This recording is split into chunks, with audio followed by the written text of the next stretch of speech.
दोस्तों आ गया हूं मैं अपना सेकंड लेक्चर लेकर इकोनॉमी का, जो कि आरओ और यूपी पीसीएस के एग्जाम के लिए बेहद महत्वपूर्ण है। मैंने कल समष्टि अर्थशास्त्र और बेस्ट यानी माइक्रो और मैक्रो के बारे में पिछले वीडियो में मैंने आपको बताया था। आज हम इसके आगे कंटिन्यू करेंगे, इसके सेक्टर के बारे में हम लोग जानेंगे। अब हम अगर बात करें अर्थव्यवस्था के जो क्षेत्र हैं, यानी कौन कौन से सेक्टर हैं अर्थव्यवस्था इकोनॉमी के, इसके बारे में हम लोग देखेंगे। समाज में लोग बहुत सारी आर्थिक गतिविधियों में संलिप्त रहते हैं, कार्यरत रहते हैं। इनमें से कुछ एक्टिविटीज वस्तुओं का उत्पादन करती हैं, कुछ और एक्टिविटीज़ यानी कुछ और गतिविधियों से सेवाओं का सृजन होता है, यानी सर्विस सेक्टर का। इन गतिविधियों को समझने के लिए इन्हें बेसिकली कुछ ग्रुप्स में कुछ जो है फैक्टर्स में कुछ कैटेगराइज इनको डिवाइड किया गया है, कुछ समूहों में वर्गीकृत किया गया है, और ये जो समूह कहलाते हैं ये सेक्टर्स कहलाते हैं। हम लोग देखते हैं पहले प्राथमिक क्षेत्र के बारे में। क्वेश्चन बहुत आता है, यहाँ से क्वेश्चन बहुत ज़्यादा आता है, तो आप सभी लोगों को इसको ध्यान से सुनना है। प्राथमिक क्षेत्र यानी प्राइमरी सेक्टर ऐसी गतिविधियाँ होती हैं जिनमें वस्तु को उत्पादित किया जाता है। यानी आप देख लीजिए, यानी जो नेचर से डायरेक्ट मिली हुई जो चीज़ें हैं, है ना, जो अभी तक नेचर से मिली ही हैं, अभी उनको किसी दूसरे रूप में परिवर्तित नहीं किया गया है, तो वो प्राथमिक क्षेत्र में कहलाते हैं। जैसे इसमें मत्स्य पालन देखते हैं, कृषि देखते हैं, ये सब क्या है, ये सब जो है डेयरी देखते हैं, प्राकृतिक उत्पाद देखते हैं, वनों से जो प्राप्त की गई लकड़ियां हैं, ये सारी चीज़ें, ये सब प्राथमिक सेक्टर यानी प्राइमरी सेक्टर के अंतर्गत आती हैं। प्राथमिक क्षेत्र की देश के कुल सकल घरेलू उत्पाद यानी जीडीपी में अगर बात करें तो इसकी जो हिस्सेदारी है ये 2020 और 21 के दौरान 20.19% थी, यानी 20.19% है। ये डेटा आपको याद रखना है। आगे हम लोग चलते हैं, द्वितीय क्षेत्र के बारे में हम लोग जानते हैं। द्वितीय क्षेत्र बेसिकली जिसको सेकेंडरी सेक्टर कहते हैं, इसमें जो आपका प्राकृतिक उत्पाद है उसी को कन्वर्ट कर दिया जाता है। बस यूँ समझो, जैसे हमने बनों से जंगलों से लकड़ी काटी, उसको हमने मेज में तब्दील कर दिया, और मेज बना के, बेड बना के, कुछ डिज़ाइनर जो है हम जो है विंडोज़ बना के हम सेल कर रहे हैं। ये सब क्या आ रहा है सेकेंडरी सेक्टर्स में, यानी क्या कर दिया जाता है, उत्पादों में परिवर्तित विनिर्माण मैन्युफैक्चरिंग कर दिया जाता है प्राकृतिक उत्पादों को। यानी जो नेचुरल तुमको प्रकृति के द्वारा जो प्राप्त उत्पाद हैं उनको हम लोग क्या कर देंगे, मैन्युफैक्चर करके उनको परिवर्तित कर देते हैं, तो वो हमारे सेकेंडरी जो है उसमें आ जाता है, एक्टिविटी में सेकेंडरी सेक्टर में आ जाता है। फॉर एग्जाम्पल, आप कपास के पौधे से प्राप्त जो रेशे निकलते हैं वो प्राइमरी एक्टिविटीज़ है, लेकिन इनसे हम लोग सूत काट के कपड़ा बुन देते हैं, ये आपका सेकेंडरी एक्टिविटीज़ में आ जाएगा। अब हम लोग देखेंगे ये क्षेत्र बेसिकली जो है बहुत सारे उद्योगों से जुड़ा है, जिसके कारण इसे इंडस्ट्रियल सेक्टर भी कहा जाता है, यानी औद्योगिक क्षेत्र भी कहा जाता है। सेकेंडरी सेक्टर में अगर देखा जाए तो इसकी देश की जीडीपी में जो भूमिका है वो 25.92% है। ये डेटा कब का है, 2021 का है, 2020-21 का डेटा है।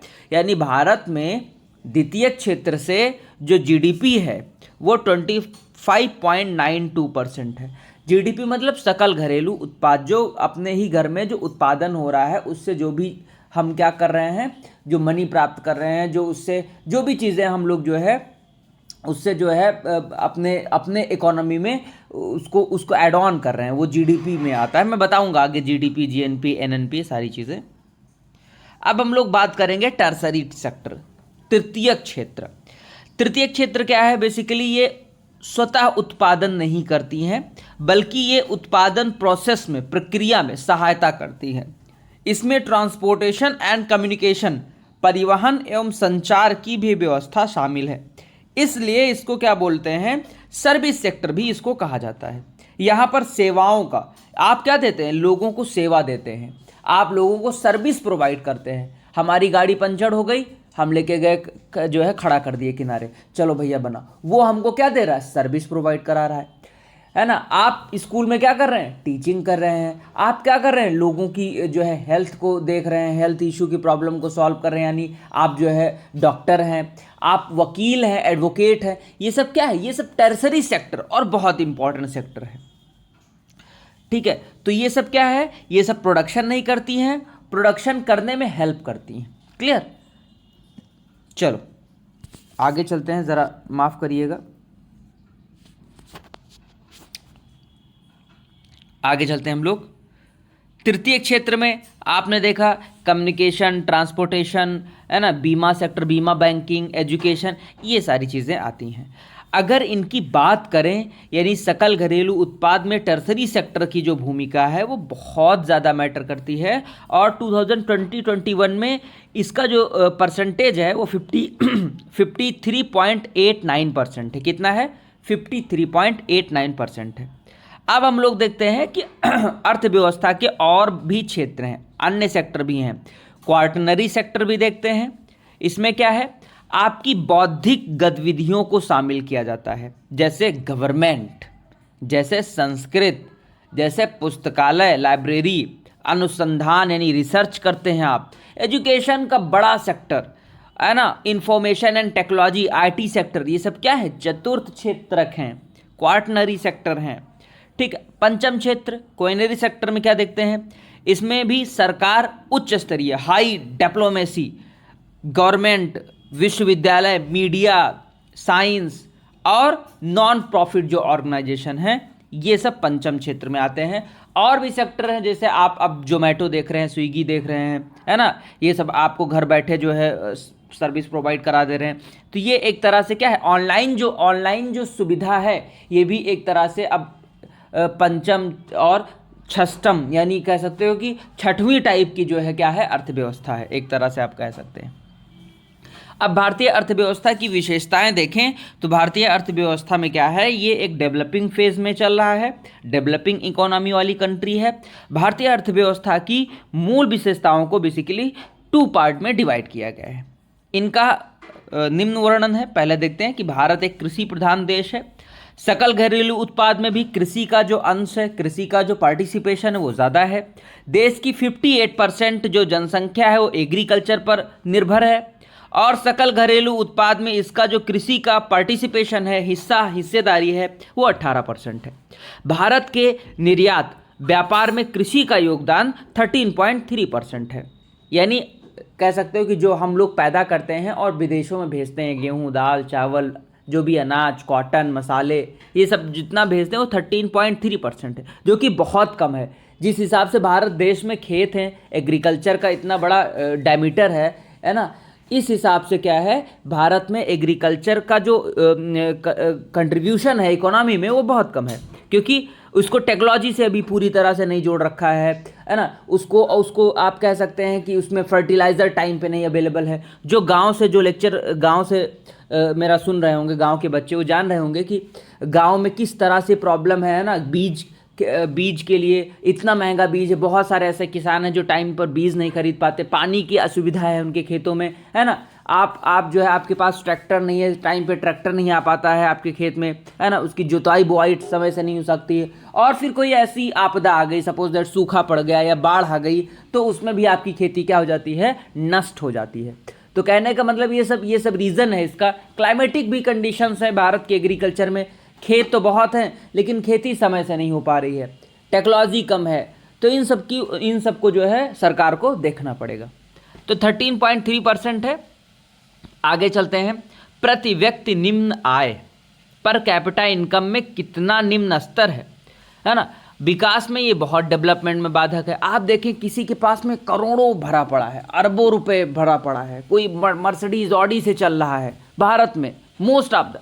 लेकिन आप देखेंगे जो है बहुत सारे ऐसे लोग हैं जिनके पास में भाई साहब खाने के लिए 100 रुपये भी नहीं है पर डे का, है ना। तो कुल मिला के देखिए कि भारत में कितना डिस्क्रिमिनेशन है, कितना जो मनी की सप्लाई है, जो मनी का डिस्ट्रीब्यूशन है, वो कितना जो है कितना इनइक्वल है। यानी कोई बहुत अमीर है, कोई बिल्कुल गरीब है, यानी इतना डिफरेंस है, सोचो। तो ये डिफरेंस पर कैपिटा इनकम को शो करता है, और जो कि बहुत ज़्यादा कम है भारत के कंटेक्स्ट में। क्लियर। भारत की जो तीव्र जनसंख्या वृद्धि है, आपने देखा कि किस तरह से हम जो है कमाल कर दिए हमने, है ना। हम चाइना को भी हम पीछे छोड़ चुके हैं, और चाइना को पीछे छोड़ने के बाद में अब तो हमारे यहाँ की स्थिति और भी बदतर हो रही है। ठीक है। फिर उसके बाद में देखें ग्रामीण अर्थव्यवस्था के बारे में। अगर 2011 की जनगणना के अनुसार देखें तो भारत की कुल जनसंख्या का 67% भाग ग्रामीण क्षेत्रों में निवास करता है। ग्रामीण जनसंख्या का जो ये लेवल है वो बहुत ज़्यादा है। आप देखेंगे सबसे ज़्यादा जो जनसंख्या कहाँ पर है, गाँव में है, जो कि अब माइग्रेट करके कहाँ आ रही है, शहरों में आ रही है ना। शहरों में झुग्गी झोपड़ियों में रह रही है, इससे क्राइम भी बढ़ रहा है, लोगों के पास में एम्प्लॉयमेंट नहीं है, बहुत सारी प्रॉब्लम है। विकसित अर्थव्यवस्थाओं में ग्रामीण जनसंख्या का प्रतिशत बहुत कम होता है। जैसे आप अमेरिका में देखें, वहाँ पर गाँव में जो लोग रह रहे हैं वो बहुत कम है, शहरों में ज़्यादा हैं। शहरों के विस्तार से ग्रामीण अर्थव्यवस्था को भी विकास का अवसर मिलता है। अब हम लोग देखेंगे जनसंख्या वृद्धि यानी पॉपुलेशन ग्रोथ। पॉपुलेशन ग्रोथ में क्या है, भारतीय अर्थव्यवस्था की वृद्धि दर को कमजोर बनाता है। यानी पॉपुलेशन जो ग्रोथ है वो किसी भी देश के लिए खतरनाक है। अब इतनी ज़्यादा पॉपुलेशन, वो तो कहो कि ईश्वर की कृपा है, ऊपर वाले की कृपा मेहरबानी है ना, कि हमारे पास में इतना रिच एग्रीकल्चर है, नहीं तो लोग भूखे मरे, कुपोषण के शिकार हैं, और बहुत जगह हो भी रहे हैं, है ना। 2001 से 11 के बीच में जनसंख्या की जो दशकीय वृद्धि है वो 17.64% रही है। तीव्र जनसंख्या वृद्धि के कारण जो रिसोर्सेज हैं उन पर दबाव पड़ रहा है, नेचुरल रिसोर्सेज खत्म होने के कगार पर हैं, है ना। और हमारे पास में कुछ लोगों तक संसाधनों की पहुंच बहुत कम है, जिससे सोशल एंड इकोनॉमिक इनइक्वलिटी बढ़ती है। क्या बढ़ती है? सोशियो इकोनॉमिक, यानी सामाजिक और आर्थिक असमानता बढ़ी है। क्लियर। अब हम लोग थोड़ा सा बात करेंगे बेरोजगारी के बारे में। बेरोजगारी भारत में मानव श्रम की उपलब्धता अधिक है, यानी लेबर बहुत ज़्यादा है, जबकि इसके अनुपात में जो प्रोडक्शन है उसमें कमी है। ऐसी अव्यवस्था में सभी के लिए रोजगार की व्यवस्था करना बहुत ही टफ है। कृषि क्षेत्र में आवश्यकता से अधिक लोगों की काम करने से उत्पादकता प्रभावित हुई है। भारत में कृषि के क्षेत्र में मानव संसाधन आवश्यकता से अधिक संलग्न है। यानी आप देखें लेबर बहुत ज़्यादा है, खेतों में आप पहुंच जाएं 20-20 लेबर काम कर रहे हैं, 30-30 लेबर काम कर रहे हैं, ज़रूरत 5 की है, 10 की है, दुगना तिगुना, क्योंकि भाई क्या करेंगे आखिर वो, है ना। वो जो है शहर में उनके पास में जॉब है नहीं, 8-10 हज़ार पे जॉब है, 8-10 हज़ार रुपये में यहाँ पर रेंट पर कमरा रखे हैं, खाना पीना बनाएंगे उतने में खर्च हो जाएगा। वो इतनी ज़्यादा महंगाई है, टमाटर 60 रुपये किलो बिक रहा है, तो ऐसी सारी समस्या है, तो भैया वो कहाँ झेल पाएंगे। तो इसलिए वो सबसे अच्छा सोचते हैं कि हम अपने खेतों में रहेंगे, यहीं किसानी करेंगे और यहीं से जो है, खैर ये एक अच्छी भी चीज़ है, इससे माइग्रेशन रुकेगा, लेकिन सरकार को इस बात पर ध्यान देना चाहिए, क्योंकि एग्रीकल्चर का रोल बहुत ज़्यादा है भारत की इकोनॉमी में, और उस पर जो है इसको काम करना चाहिए। विकसित देशों में कराधान